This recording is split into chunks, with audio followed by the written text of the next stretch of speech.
మహానాడు ఒక కన్నుల పండుగగా జరుగుతోందండి. ఈరోజు మేము ఈ కార్యక్రమానికి విచ్చేసినందుకు చాలా ఆనందంగా ఉంది. దాదాపుగా ఒక 10 ఏళ్ల నుంచి నేను మహానాడుకు వస్తున్నాను. కానీ ఈరోజు ఈ కడప జిల్లాలో నిర్వహించడం అనేది చాలా గర్వకారణం. ఎందుకంటే ఇది చంద్రబాబు గారి మార్క్ ఎలా ఉంటుందని జగన్మోహన్ రెడ్డి గారికి తెలియాలని ఇక్కడ నిర్వహించారు. మేము అనంతపురం నుంచి వచ్చామండి, అనంతపురం కాన్స్టిట్యున్సీ నుంచి. నా పేరు విజయశ్రీ రెడ్డి, నేను నగర మహిళా అధ్యక్షురాలిని. మేడం, ఇప్పుడు గతంలో జరిగిన మహానాడు వేరు, కడపలో జరిగే మహానాడు వేరు, అప్పటికిప్పుడు ఎలా ఉందండి? అంటే మహానాడు అనేది కడప అంటే పెద్దగా వైసీపీ మా అడ్డ అంటారు. అదే అడ్డాలు ఈ రోజున మహానాడు జరుగుతుంది.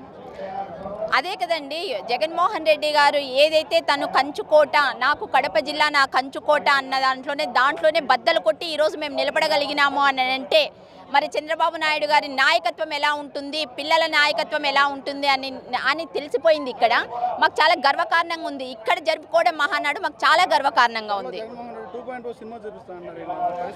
2.2 కాదు కదా, 0.0 కూడా చూపించలేడండి. 100% ఇది మేము రాసిస్తాం. ఎందుకంటే ఆల్రెడీ 5 ఏళ్ళు ఆయన చేసిన పరిపాలన ఎలా ఉందో, మహాప్రభో నువ్వు దిగిపో అని ప్రజలే అతన్ని ఇంటికి దారులు మూసేసినా కూడా ఇంకా 11 సీట్లు వచ్చినా బుద్ధి లేకుండా ఆయన అంటున్నాడు అని అంటే మరి ఆయనకి ఆత్మవిశ్వాసం కాదు, అది తలకెక్కిన పొగరు అని మేము చెప్తున్నాం.